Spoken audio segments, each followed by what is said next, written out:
Day సందర్భంగా బాపులపాడు పశు వైద్యశాల నందు పెంపుడు జంతువులకు ఉచిత టీకాలు నిర్వహిస్తున్నట్లు ఏడీ డాక్టర్ శ్రావణ్ కుమార్ తెలిపారు. బాపులపాడు గ్రామంలోని పశు వైద్యశాల నందు ప్రపంచ జూనోసిస్ డే సందర్భంగా పెంపుడు జంతువులు కుక్కలకు ఉచిత టీకాలు ఉపయోగించుకోవాలని బాపులపాడు పశు వైద్యశాల assistant director doctor Shravan Kumar తెలిపారు.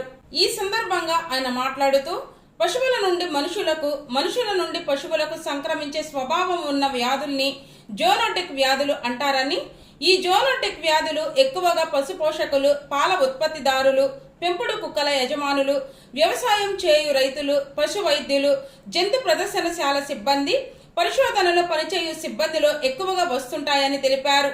లూయిస్ పాస్చర్ అను శాస్త్రవేత్త మొట్టమొదటిసారి 1885వ సంవత్సరం జూలై 6న పిచ్చి కుక్క కాటుకు గురైన వ్యక్తి ప్రాణాలను యాంటీ ర్యాబీస్ టీకా ద్వారా కాపాడిన సందర్భంగా జూలై 6వ తేదీన జూనోసిస్ డేగా నిర్వహిస్తున్నారు. కావున 3 నెలలు పైబడిన మీ పెంపుడు జంతువులు కుక్కలను పశు వైద్యశాల వద్ద ఉచిత టీకాలు వేయించుకోవాలని డాక్టర్ శ్రావణ్ కుమార్ తెలిపారు.